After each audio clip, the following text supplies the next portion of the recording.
Assalamualaikum warahmatullahi wabarakatuh. Perkenalkan, nama saya Siti Rabania, NIM 602201010032, Prodi Manajemen Pendidikan Islam, dosen pengampu Pak Irjus Indrawan, SPDI MPDI. Puji syukur kehadiran Allah Subhanahu wa Ta'ala, karena berkat beliaulah saya dapat mempresentasikan hasil PPT saya yang berjudul Pendidikan Akhlak dan Pendidikan Nilai dalam Perspektif Falsafah Pendidikan Islam. Baiklah, kita masuk ke poin 1, yaitu A. Pengertian pendidikan akhlak.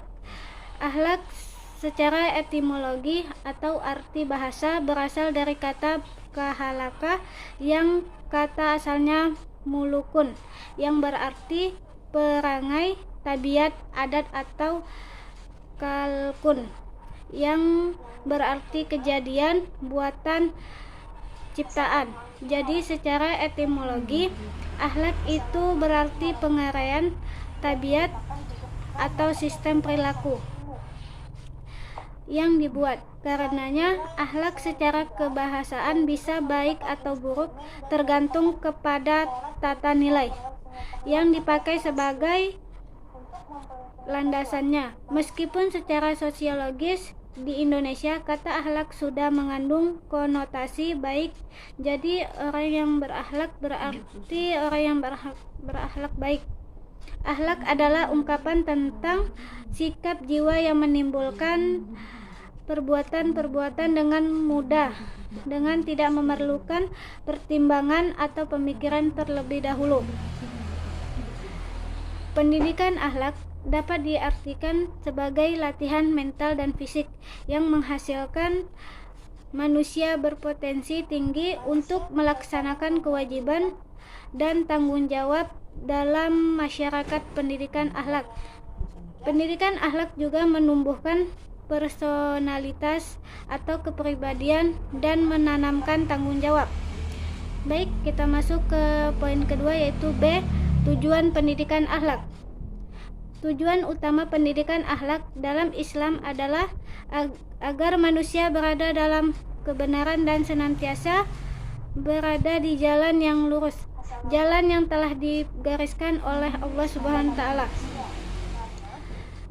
Inilah yang akan mengantarkan manusia kepada kebahagiaan dunia dan akhirat.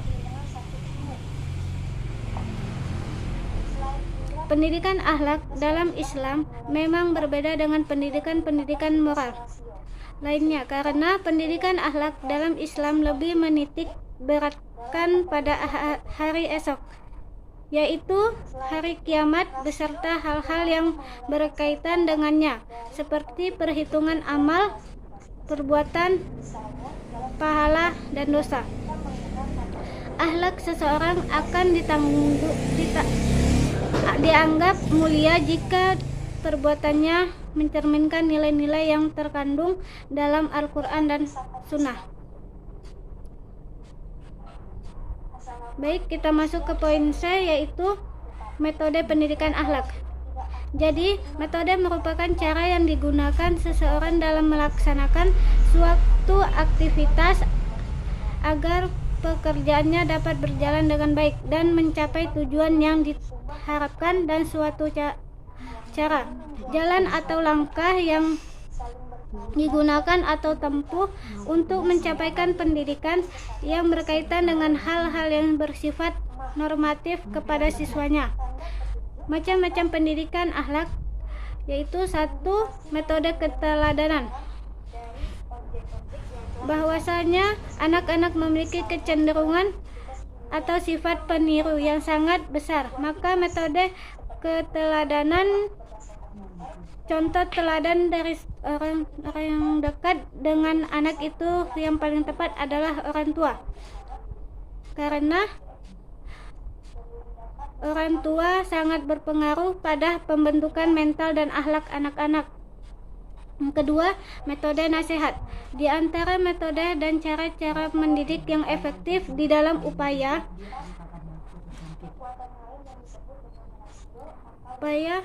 membentuk keimanan anak, mempersiapkan secara moral, fisikis dan secara sosial adalah mendidiknya dengan memberi nasihat. Yang ketiga, metode pembiasaan. Kebiasaan mengambil peran penting dalam membentuk pribadi anak. Banyak contoh pola kehidupan yang terjadi dalam keluarga menjadi dasar-dasar pembentukan pola kehidupan. Dan tujuan dari pembiasaan itu sendiri adalah peranan kecakapan terus berbuat dan menyampaikan sesuatu agar cara-cara tepat dapat dikuasai. Baik, kita masuk ke poin selanjutnya, yaitu D. Pengertian, tujuan, dan metode pendidikan nilai. Yang A. Pengertian pendidikan nilai. Menurut Haji Horne, pendidikan adalah proses yang harus terus-menerus atau abadi dari penyesuaiannya yang lebih tinggi bagi makhluk manusia yang telah berkembang secara fisik dan mental, yang bebas dan sadar kepada Tuhan. Yang B. Tujuan pendidikan nilai. Tujuan pendidikan itu juga ditanamkan sejak manusia masih dalam kandungan, lahir hingga dewasa, yang sesuai dengan perkembangan dirinya. Ketika masih kecil pun pendidikan sudah dituangkan dalam Undang-Undang 20 Sisdiknas. Dengan demikian, tujuan pendidikan juga mengalami perubahan menyesuaikan dengan perkembangan manusia. Ada beberapa faktor, yaitu 1. Komponen pendidikan. Syarat utama pendidikan adalah mampu sebagai sosok tauladan. Yang kedua, komponen pendidik. Syarat utama pendidik adalah mampu sebagai sosok tauladan, maka dalam diri pendidik tersebut akan memancarkan aura yang menyebabkan wibawa pada dirinya. Yang C. Metode pendidikan. Dalam pengertian letterik, kata metode berasal dari bahasa Grek yang terdiri dari meta yang berarti melalui dan hodos yang berarti jalan. Jadi, metode berarti jalan yang dilalui. Dalam bahasa Arab, kata metode diungkapkan dalam berbagai kata. Terkadang digunakan kata al-tarikah, manhaj, dan al-wasilah. Al-tarikah berarti jalan, manhaj berarti sistem, dan wasilah berarti perantara atau mediator. Dengan demikian, kata Arab yang dekat dengan arti metode adalah al-tarik. Baiklah, itu saja yang dapat saya sampaikan. Sekian, terima kasih. Mohon maaf apabila terdapat kesalahan. Wassalamualaikum warahmatullahi wabarakatuh.